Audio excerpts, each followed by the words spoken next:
আমার স্বামী বাড়িতে ছিল না, তাই আমি কাজের লোকের ঘরে গেলাম। কাজের লোকের সাথে রাতে ঘুমানোর সাথে সাথে কাজের লোক এমন একটা কাজ করল যে আমার অন্তরাত্মা কেঁপে উঠল। এই কাজের লোকটা অনেক রোমান্টিক ছিল দেখতে, যাকে আমার স্বামী কিছুক্ষণ আগে নিয়ে এসেছে। আমার স্বামী দরজার বেল বাজানোর সাথে সাথে আমি দরজা খুললাম। এই কাজের ছেলেকে আমার স্বামীর সাথে দাঁড়িয়ে থাকতে দেখে আমি চোখের পলক ফেলতে ভুলে গেছি। এই কাজের ছেলেটি যেন স্বর্গের রাজপুত্র সৌন্দর্যে ভরপুর। আমি ভুলে গেছি যে আমার স্বামীও ওর পাশে দাঁড়িয়ে আছে। আমার স্বামী আমার হাতটা ধরে একটু নাড়াচাড়া দিলেন। আমি অবাক হয়ে উঠলাম। আমার স্বামী বলল, কি ব্যাপার, পিছনের দিকে সরো, সাগরকে ভিতরে ঢুকতে দাও। সাগর 12 বছরের রোমান্টিক ছেলে। আমি সরে দাঁড়ালাম একটু। আমার স্বামী সাগরকে নিয়ে ঘরের ভিতরে ঢুকল। আমি মনে মনে ভাবছি, কেন আমার স্বামী একে সাথে করে নিয়ে এসেছে। আমাকে পোশাক ছাড়া দেখে আমার স্বামী আমার দিকে চোখ বড় বড় করে তাকালো। আমি বেশিরভাগ সময় বাড়িতে একাই থাকতাম। বাড়িতে আমি আর আমার স্বামী ছাড়া আর কেউ ছিল না, সেই জন্যই আমি বাড়িতে বেশি পোশাক পরতাম না। কিন্তু যখন তাকে ওরকম চোখ করে তাকাতে দেখে আমি বুঝতে পেরেছি যে আজ তার সাথে অন্য ছেলেও আছে। তাই সাথে সাথে কিছু পোশাক চেয়ারের উপর থেকে নিয়ে আমার শরীরের সাথে নিলাম। কিন্তু সাগর আমার দিকে একবারও চোখ তুলে তাকায়নি। এখানে আসার পর থেকেই চোখ নামিয়ে দাঁড়িয়ে আছে। আমি আমার স্বামীকে জিজ্ঞাসা করলাম, কে এটা? সে বলল, এই ছেলে অসহায় সম্বলহীন, কিন্তু এই ছেলে সৎ এবং ভদ্র, সেজন্যই আমি একে বাড়িতে কাজের জন্য এনেছি। এই ছেলে তোমার সাথে ঘরের ছোটখাটো কাজ করে দেবে। যদিও আমার স্বামী এক যুবককে ঘরে এনেছে শুনে আমার মন খারাপের কথা ছিল, কিন্তু আমার মন খারাপ হয়নি। কেন আমি জানি না, আমার স্বামীর এই সিদ্ধান্তে আমি ভিতরে ভিতরে অনেক খুশি হয়েছি। তাই বললাম, এটা তুমি অনেক ভালো করেছ, কারণ ঘরের কাজ করতে আমার অনেক কষ্ট হয়ে যায়। তারপর যখন বাজার থেকে জিনিস কিনে আনতে হয় তখন তো ক্লান্ত হয়ে পড়ি। আমার স্বামী বলল, তাই তো একে এনেছি, যাতে তোমাকে বাইরে যেতে না হয়। বাইরের সব কাজ তাকে দিয়ে করিয়ে নিতে পারবে এবং বাড়ির ছোটখাটো কাজও এ করে দেবে। আমাদের বাড়িটা অনেক ছোট ছিল, তাই বাড়িতে কাজের লোক থাকার জন্য আলাদা ঘর ছিল না। কিন্তু আমার স্বামী এই ছেলেটির জন্য বাড়ির স্টোর রুম খালি করে দিয়েছে। আমার স্বামী সেখানে একটা খাট এনে রেখেছে এবং ফ্যানও দিয়েছে। আমার স্বামী একটি প্লেটে খাবার নিয়ে স্টোর রুমে ওকে খেতে দিয়ে এলো। আমার স্বামী আমাকে বলল, যখন কোনো কাজ থাকবে না তখন এক বাড়ির ভিতরে বেশি সময় থাকতে দেবে না, একে স্টোর রুমে থাকতে বলবে। আমি বললাম, ঠিক আছে, কেন জানি না আমার ভিতরে অদ্ভুত চিন্তাভাবনা আসে, ফলে সারা রাত শান্তিতে ঘুমাতে পারিনি। আমি চোখ বন্ধ করলেই চোখের সামনে ভেসে ওঠে সাগর মুখটা, কেন জানি না। তবে আমার মন চাইছিল রাতটা তাড়াতাড়ি শেষ হয়ে যাক আর আমার স্বামী তার কাজে চলে যাক, আর আমি এই সাগরকে মন ভরে দেখি, যাকে এক পলক দেখে আমি পাগল হয়ে গেছি। যতটা সুন্দর এই ছেলে ছিল, আজ পর্যন্ত কোনো মেয়ের মুখও এত সুন্দর দেখিনি। এই কথাটা ভেবেই আমি অবাক হচ্ছিলাম যে এ কেমন অদ্ভুত ছেলে যে একবারও আমার দিকে চোখ তুলে তাকালো না। পরের দিন অনেক ভোরে ঘুম থেকে উঠে রান্নাঘরে গিয়ে নাস্তা তৈরি করছিলাম। আমি এমন সময়ে আমার স্বামী স্টোর রুমের দরজায় শব্দ দিল। ছেলেটি বেরিয়ে আসে। আমার স্বামী ওকে বলল, বাজার করে এনে মালকিনের সাথে প্রয়োজনীয় কাজ করে নাও, তারপর আমি তোমাকে দোকানে নিয়ে যাব। এই কথা শুনে আমি চিন্তায় পড়ে গেলাম যে কেন আমার স্বামী একটি দোকানে নিয়ে যাবে। সে তো একই ঘরের কাজের জন্য নিয়ে এসেছে। আমি খাবার তৈরি করা বন্ধ করে বাইরে বেরিয়ে এসে বললাম, একে কোথায় নিয়ে যাবে? একে তো ঘরের কাজের জন্য এনেছ, তাই না? আমার কথা শুনে আমার স্বামী প্রথমে আমার দিকে অদ্ভুতভাবে তাকালো, তারপর বলল, সারাদিন এখানে এ কি করবে? এখনো 1 ঘন্টা বাকি আছে, তুমি যে কাজ করতে চাও করিয়ে নাও, তারপরে একে আমি আমার সাথে দোকানে নিয়ে যাব, আর একবারে রাতে আমার সাথে ফিরবে। তারপরে রাতে তোমার যে যে কাজ বাকি থাকবে তা করে দেবে। কথাটা শুনেই আমার মনটা খারাপ হয়ে গেল। আমি ঘরে এসে নাস্তা রেডি করলাম, আর ছেলেটিও রান্নাঘরে এসে বলল, দিদি, তোমার কোনো কাজ থাকলে বলো, আমি তাড়াতাড়ি করি। ওর দিকে ঘুরে তাকালাম, এখনো মাথা নিচু করে কথা বলছিল। ওর দিদি বলা শুনে আমার শরীরে কেমন যেন রাগ হয়ে গেল। এটা সত্য যে আমি ওর চেয়ে কয়েক বছরের বড়, কিন্তু দিদি তো মোটেও না। আমি বললাম, দেখো, আমার নাম সুদীপা, আমাকে সুদীপা বলেই দেখো। আমার এত বয়স হয়নি যে আমাকে দিদি বলে ডাকবে। আমি অনেক খুশি মনে ওকে এই কথাটা বললাম। তারপর একটু রাগ দেখিয়ে বেশি এর মধ্যে বাসনগুলো রাখলাম। আমি আর ওকে বললাম বাসনগুলো ধুয়ে তারপর রান্নাঘর পরিষ্কার করে যাবে, এই বলে আমি বেরিয়ে এলাম। আমার স্বামী রেডি হচ্ছিল। রেডি হয়ে নাস্তা শেষ করে এদিকে সাগর সব কাজ করে ফেলল। বাজার থেকে জিনিস নিয়ে এসেছিল। তার কিছুক্ষণের মধ্যেই আমার স্বামী ওকে দোকানে নিয়ে গেল। কেন জানি না আজকের দিনটা অনেক কষ্টে কাটিয়েছি। আমার মনে হচ্ছিল সময় যেন থেমে গেছে। আমি বারবার ঘড়ির দিকে তাকাতে থাকলাম, যদিও প্রতিদিন আমার সময় দেখতে দেখতেই কেটে যেত, কারণ ঘরের কাজে সারাদিন ব্যস্ত থাকতাম। আমি তাই মনে হতো দিনটা অনেক তাড়াতাড়ি পার হয়ে গেল, কিন্তু আজ যেন সময় পার হচ্ছে না। এই অস্থিরতায় আমি অনেক কষ্ট পাচ্ছিলাম। বারবার আমার ওই ছেলের কথা মাথায় আসছিল। আমার স্বামী রাতে আসার সময় হওয়ার আগেই আমি তাড়াতাড়ি রুমে গিয়ে ভালো পোশাক পরে মেক আপ করলাম, এমনকি আমার চুলগুলো ছেড়ে দিলাম। যদিও আমার বিয়ে হয়েছে 7 বছর, আমি কখনই আমার স্বামীর জন্য এভাবে সাজিনি। বিয়ের প্রথম 1 মাস নিজেকে সুন্দর করে সাজাতে, এরপরে আমি ঘরের কাজে এত ব্যস্ত হয়ে পড়ি যে সাজার কথা মাথাতেই আসতো না আমার। কিন্তু আজকে কেন জানি না আমার নিজেকে সুন্দর করে সাজাতে মন চাইল। আমাকে সবাই সুন্দরী বলতো। বয়স প্রায় 30 বছর হলে কি হবে? আমার সুন্দর চেহারার কারণে বেশিরভাগ মানুষ আমাকে অবিবাহিত বলেও মনে করত। আমি যখনই আমার স্বামীর সাথে কোথাও যেতাম সবার চোখ আমার দিকে আটকে থাকত, কারণ আমার স্বামী চেহারা ভালো ছিল না। তার অনেক বড় শরীর এবং উচ্চতাও কম, আর আমি সুন্দরী। সেজন্যই আমার কাজের ছেলে সাগরের চেহারা দেখে আমার মনের মধ্যে কেমন যেন হচ্ছে, আমার মনের ভিতরে গোলাপ ফুল ফুটে উঠল। রাতে আমার স্বামী ঘরে ঢোকার সাথে সাথে আমাকে দেখে অবাক হয়ে গেল, কিন্তু আমার চোখ শুধুমাত্র সাগরের দিকে।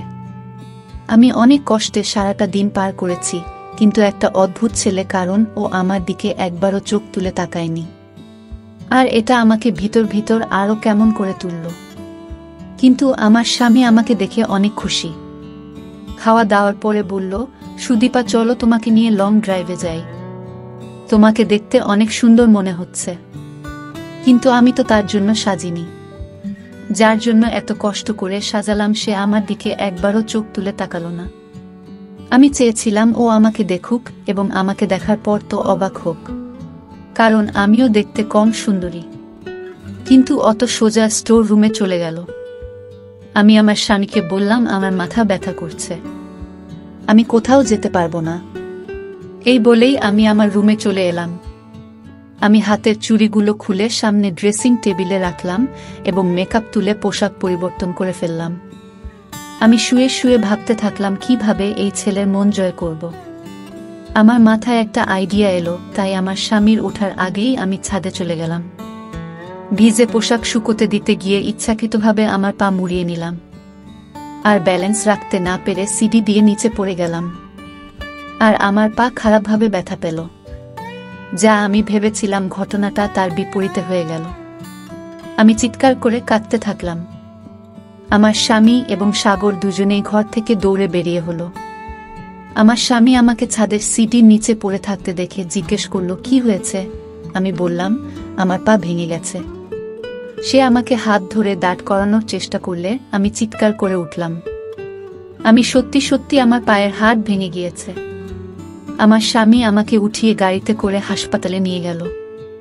ডাক্তার আমাকে বললেন যে আমার পায়ের হাড় ভেঙে গেছে, তাই পায়ের উপরে প্লাস্টার দেওয়া হলো। আমাকে বাড়িতে এনে বিছানায় শুয়ে দিল। আমার স্বামী টেনশনে পড়ে গেলেন এবং বললেন, এখন আমি কিভাবে দোকানে যাব? সাগরকে দোকান চালাতে পাঠিয়ে দেয়। তারপরে আবার বললেন, সাগর দোকানে যাওয়ার কদিনই বা হলো, ও কি দোকান চালাতে পারবে? আমি আমার স্বামীকে বললাম, তুমি দোকানে যাও, সাগরকে এখানে রেখে যাও, আমার কিছু দরকার হলে ওকে বলবো। আমার স্বামীও রাজি হয়ে নিজের কাজে চলে গেল। আমি মনে মনে অনেক খুশি। যদিও আমার পায়ে অনেক ব্যথা হচ্ছিল। আমি পা নাড়াচাড়া করতে পারছিলাম না, কিন্তু আমার মনে শান্তি ছিল। অনেক স্বামী চলে যাওয়ার সাথে সাথে আমি সাগরকে ডাকলাম এবং আমার কিছু পোশাক খুলে সামনের সোফায় ফেলে দিলাম। সাগর আমার রুমে ঢোকার সাথে সাথেই নিচের দিকে তাকিয়ে বলল, বলুন। আমি চেয়েছিলাম ও আমাকে দেখুক, তাই আমি ওকে আমার কাছে আসতে বললাম। সাগর আমার কাছে এসে জিজ্ঞেস করল, বলুন কি বলবেন? আমি রান্না করতে পারি, তাই রান্না করে ফেলেছি। রান্নাঘর এবং ঘরও পরিষ্কার করে ফেলেছি। আমি ওকে বসতে বললাম। এটা শুনে ও আমার দিকে তাকালো এবং সাথে সাথে চোখ ফিরিয়ে নিল আর পা পিছিয়ে গেল আর বলল, কিছু প্রয়োজন হলে বলুন। ওর এই কথা শুনে আমি উপরে গিয়ে বললাম, আমার পায়ে অনেক ব্যথা আর রুমে বসে বোরিং হচ্ছি। বাইরে ব্যালকনিতে বসবো, তুমি আমাকে ধরে বাইরে নিয়ে বসিয়ে দাও। আমি চাইছিলাম ও আমার কাছে আসুক, কিন্তু ও এই কথা শুনে অবাক হয়ে বলল, আমি কাজ করতে পারবো না। রাতে স্যার এলে তবেই বের হতে পারবেন। এই বলেই রুম থেকে বেরিয়ে গেল। আমার অনেক রাগ হচ্ছিল যে ও নিজেকে কি ভাবে। আমি যতই ওর কাছে যাওয়ার চেষ্টা করছি, ও তো আমার থেকে দূরে পালাচ্ছিল। কিন্তু একদিন সুযোগ পেয়ে গেলাম। আমার স্বামী কাজের জন্য বাড়ি থেকে বের হয়েছে। অমনির সাথে সাথে ইচ্ছা করে এমনভাবে চিৎকার শুরু করলাম যেন আমি পড়ে গেছি। আমি খাট ধরে কোনো রকম মাটিতে বসলাম এবং এমন ভাব করলাম যেন বিছানা থেকে পড়ে গেছি। সাগর রুমে ঢোকার সাথে সাথে আমি কান্নার অভিনয় করতে থাকলাম। ও আমার কাছে এসে আমাকে পড়ে থাকতে দেখে ওকে বাধ্য হয়ে আমাকে ধরে উঠাতে হলো। যখন ও আমার হাত এবং আমার শরীরটা ধরে আমাকে ওঠানোর চেষ্টা করল, তখন আমার হৃদয়টা কেমন একটা করতে থাকলো। আমি অনেক খুশি। আমি তো এটাই চেয়েছিলাম। ও আমাকে বিছানায় বসিয়ে দিল। তারপর থেকে প্রতিদিন আমি এটাই করতে থাকলাম। আমি ওকে বারবার ডাকতাম, আরও আমাকে সাহায্য করতে বাধ্য হতো। আমি চেয়েছিলাম যে আমার ঘনিষ্ঠতা ওকে অস্থির করে তুলুক। যখন কোনো ছেলে একজন মহিলা এত কাছাকাছি থাকে, তখন তার মনে কিছু না কিছু সৃষ্টি হয়। আসলে একজন মানুষ তার কাঙ্ক্ষিত জিনিস যদি কাছে পায়, তাহলে সেটা তাকে চিন্তায় ফেলে দেয়। আমিও তো এটাই চাইছিলাম। আমার বিয়ের 7 বছর পার হয়ে গেছে, কিন্তু এখনো আমার বাবু হয়নি। আমার স্বামী আজ পর্যন্ত আমাকে এ নিয়ে কখনো খারাপ কথা শোনায়নি। আমি সুন্দরী, সেজন্য যখনই যে কোনো অনুষ্ঠানে যেতাম, অল্প বয়সী সুন্দর ছেলেদের দেখে আমার চোখ তাদের দিকে আটকে যেত। সুন্দর আর রোম্যান্টিক ছেলেদের দেখে আমার হৃদয়ে ঝড় শুরু হয়ে যেত। এই সময় আমার স্বামী আমার পাশে বসে থাকলে আমার অনেক খারাপ মনে হতো। মাঝে মাঝে মনে হয় যেন আবেগে ভুল সিদ্ধান্ত নিয়ে ফেলেছি আমি শুধু টাকা দেখেছি, কারণ আমার বাবা গরিব আর বাড়িতে অভাব থাকতো সব সময়। সেই মুহূর্তে আমার মনে হয়েছিল, যখন আমার কাছে টাকা থাকবে, তখন আমি জীবনের সমস্ত সুখ পাব আর আমার মনের সমস্ত দুঃখ দূর হয়ে যাবে। আমার স্বামী সুন্দর নয়, কিন্তু ভেবেছিলাম একজন মানুষের সমস্ত গুণ থাকে না। আর স্বামী যে সুন্দর নয়, এই দুঃখ আমি সময়ের সাথে সাথে ভুলে যাব। কিন্তু এরকম হলো না। আমি আমার স্বামীকে কখনই পছন্দ করতে পারিনি, যদিও আমরা একটা সুন্দর বাড়িতে থাকতাম। আমার রুমে এসে আছে, খাওয়ার পর আর কোনো কষ্ট নেই। টাকা পয়সা খরচ করার সময় আমাকে চিন্তা করতে হতো না। কিন্তু আমার স্বামীর সাথে থাকতে একদমই পছন্দ হতো না আমার। তার সাথে যতটা সময় থাকতাম, মানসিক সমস্যায় ভুগছি আমি। সেই সময় আমার না টাকা পয়সা না বড় বাড়ি কোনটা ভালো মনে হতো না। মাঝে মাঝে আমার মনে হতো হয়তো ভুল করে ফেলেছি। আমার স্বামী যদি আমার প্রিয় হতো, তবে আমি তার সাথে ছোট ঘরেও আনন্দের সাথে থাকতে পারতাম। ওর সাথে আমি মন খুলে কথা বলতে পারতাম। আমার মনের ইচ্ছে আমার মধ্যে একটা ভালো চাহিদা তৈরি করে। সাগরকে দেখে আমার মনে হলো আমার খোঁজ শেষ। আমি চেয়েছিলাম ও আমার দিকে আকর্ষিত হোক, কিন্তু আমার দিকে মুখ তুলে তাকাতো না। আমি ওর চোখে আমাকে দেখতে চেয়েছিলাম। এখন আমার পা অনেকটাই ঠিক হয়ে গেছে, প্লাস্টারও খুলে ফেলেছি আমি। কিন্তু আমি হাঁটার সময় ইচ্ছাকৃতভাবে ব্যথার অভিনয় করতাম, যাতে ও আমাকে ধরে হাঁটতে সাহায্য করে। আমার স্বামী আমাকে একটা স্ট্যান্ড কিনে দিতে চেয়েছিল, যাতে আমি তার সাহায্যে সহজে হাঁটতে পারি। আর ডাক্তারও বলেছিল, আপনি আপনার পায়ে ভর দিতে পারেন।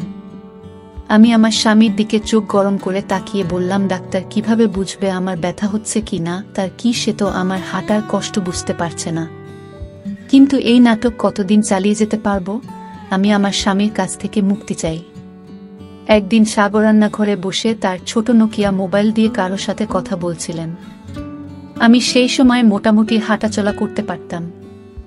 আমি ইচ্ছা করেই ধীরে ধীরে রান্নাঘরের দরজার কাছে এগিয়ে গেলাম। ও কাউকে বলছিল, অনেক তাড়াতাড়ি মাকে তোমাদের বাড়িতে পাঠাব। আমি এখন চাকরিও পেয়ে গেছি। এখন তোমার বাবা মা না করতে পারবে না। আমি তাকে অনেক টাকা দিয়েছি, তোমাকে বিয়ে করে শহরে নিয়ে আসব। কথাটা শুনে আমার মন উড়ে গেল। আমি সাগরকে অনেক ভালোবাসতে শুরু করেছি। ওটা থেকে দূরে থাকতে পারবো না আমি চেয়েছিলাম ও আমাকে ভালোবাসে, কিন্তু ও তো অন্য মেয়ের প্রেমে পড়েছে। আমি আস্তে আস্তে আমার রুমে এলাম। এই সময় আমার কিছুই ভালো মনে হচ্ছে না। আমার মনে হচ্ছিল মেয়েটা আমার সামনে এলে ওকে শেষ করে ফেলব। সাগর আমাকে ছাড়া অন্য কোনো মেয়েকে কিভাবে ভালোবাসতে পারে? আমি আয়নায় নিজেকে দেখলাম, আমি অনেক সুন্দরী। এটা কিভাবে সম্ভব যে সাগরের আমাকে ভালো লাগে না? আমি ছাড়া অন্য কোনো মেয়ের দিকেও কিভাবে তাকায়? তারপরে আমার মাথায় আসতে থাকলো, ওই মেয়েটা হয়তো অনেক সুন্দর, আমিও হয়তো তার মতো সুন্দরী না। সে যাই হোক না কেন, আমি সহ্য করতে পারছিলাম না।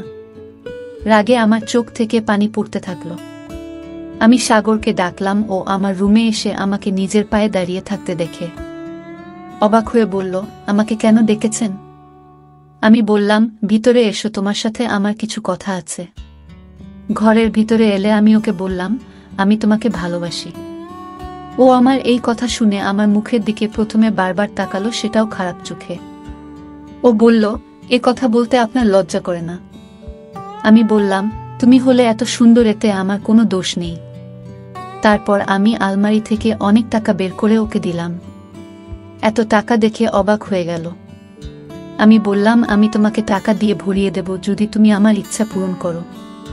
আমি শুধু এই অবধি বলেছিলাম, তখন ও আমার মুখে একটা থাপ্পড় দিল এবং বলল, আমি মালিককে সব কথা বলে দেব যে আপনার চিন্তা ভাবনা কি।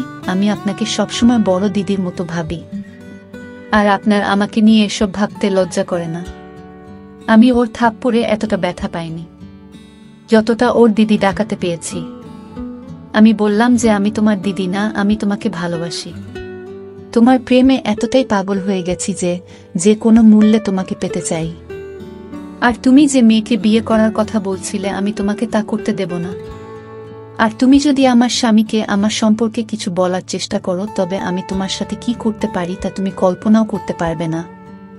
আমি পাগল হয়ে গিয়েছিলাম, আর পাগলের মতো চিৎকার করে ওকে সব বলছিলাম। এই কথা শুনে সাথে সাথে ঘর থেকে বেরিয়ে গেলে পরের দিনও কি বলবে আমি তো ভেবেই নিয়েছিলাম। কিন্তু ও আমার স্বামীকে বলতে থাকলো, আমি আপনার কাজ করতে পারবো না। আমার স্বামী বলল, কেন পারবে না? তুমি কি বলছো জানো? তোমার সাথে আমার 2 বছরের কথা হয়েছে। আমার স্বামী আরো বলতে থাকলো, এই তো কদিন আগে তুমি কান্নাকাটি করছিলেন কাজ নেয়ার জন্য। এই 2 মাসে এমন কি হলো যে তুমি কাজ ছেড়ে দিতে চাও? সাগর বলতে থাকলো, আমি আপনাকে কারণটা বলতে পারবো না।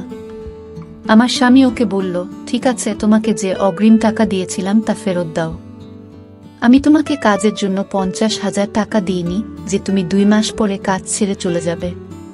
তুমি অনেক ভালো ছেলে বলে তোমাকে আমি বাড়িতে রেখেছিলাম। তুমি বাড়িতে থাকলে আমার স্ত্রী নিরাপদে থাকবে, এটা আমি নিশ্চিত ছিলাম। সেজন্যই তোমাকে দেখেছিলাম।